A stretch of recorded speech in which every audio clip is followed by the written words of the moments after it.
২৪-এর গণঅভ্যুত্থানের পরও ফ্যাসিবাদ পুরোপুরি বিদায় হয়নি, এখনও এ প্রবণতার অস্তিত্ব রয়েছে বলে মন্তব্য করেছেন জামাত ইসলামীর আমির ডাক্তার শফিকুর রহমান। সকালে রাজধানীর মিরপুরে জনসমাবেশে তিনি এ মন্তব্য করেন। বলেন, ফ্যাসিবাদ নয়, দেশকে কল্যাণ রাষ্ট্রে রূপান্তরিত করবে এমন নতুন ধারার রাজনীতি দেখতে চায় জনগণ।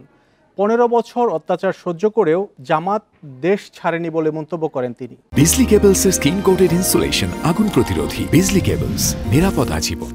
মিরপুরের ভাসান থেকে ঢাকা উত্তর ১৭ আসনের উদ্যোগে যুব ছাত্র সমাবেশের আয়োজন করে বাংলাদেশ জামায়াতে ইসলামী। এতে যোগ দেন ঢাকা মহানগর উত্তর জামায়াতের নেতাকর্মী সহ অঙ্গ ও সহযোগী সংগঠনের শীর্ষ নেতারা।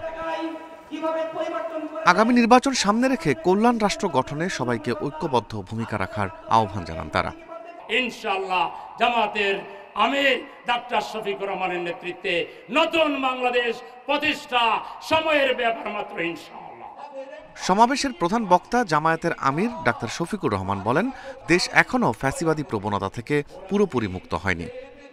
বিপুল পরিমাণ রক্ত আর জীবন দিয়ে ২৪-এ যে পরিবর্তন এসেছে, মানুষ আশা করেছিল ফ্যাসিবাদ চিরদিনের জন্য বাংলার জমিন থেকে খতম হয়ে যাবে, বিদায় নেবে।